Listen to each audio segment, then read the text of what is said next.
প্রচণ্ড গরমের দিনে এরকম একটা জুস পেলে আর কি লাগে, মনটাকে ঠান্ডা করে দেবে।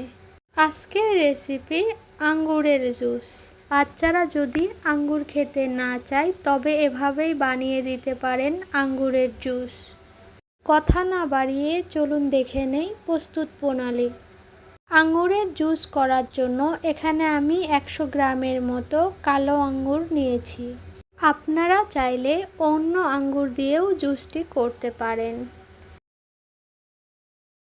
এবার আঙ্গুরের উপর যে খোসাটি ছিল সেই খোসাটিকে আমি ছিলিয়ে নিয়েছি। আপনারা চাইলে আঙ্গুরের খোসা সহ জুসটি করতে পারেন। কালো আঙ্গুরের ভিতরে বিচি থাকে, সেজন্য আমি আঙ্গুরগুলোকে কেটে বিচিগুলোকে বের করে নিয়েছি।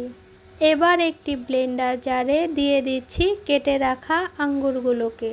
আঙুরের মিষ্টির উপর নির্ভর করবে চিনির পরিমাণ। এখানে আমি 2 চামচ চিনি দিয়েছি। এবার দিয়ে দিচ্ছি সামান্য পরিমাণ লবণ।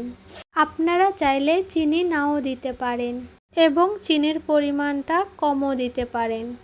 এবার অ্যাড করে দিচ্ছি পরিমাণ মতো পানি। আমি এখানে 1 গ্লাস জুস করব, সে অনুযায়ী পানি দিয়েছি। এবার ঢাকনা দিয়ে ঢেকে দিচ্ছি এবং সবগুলো উপকরণকে ভালো করে ব্লেন্ড করে নিচ্ছি। সবগুলো উপকরণ ভালো করে ব্লেন্ড করা হয়ে গেছে। আমি এগুলোকে 2-3 মিনিট ধরে ব্লেন্ড করে নিয়েছি। খুব ভালো করে কিন্তু ব্লেন্ড করা হয়ে গেছে। এবার জুসগুলোকে একটা গ্লাসে ঢেলে দিচ্ছি। আপনারা চাইলে ছাঁকনির সাহায্যে জুসগুলোকে সেঁকে নিতে পারেন। আমি কিন্তু জুসগুলোকে সেঁকে নিব না।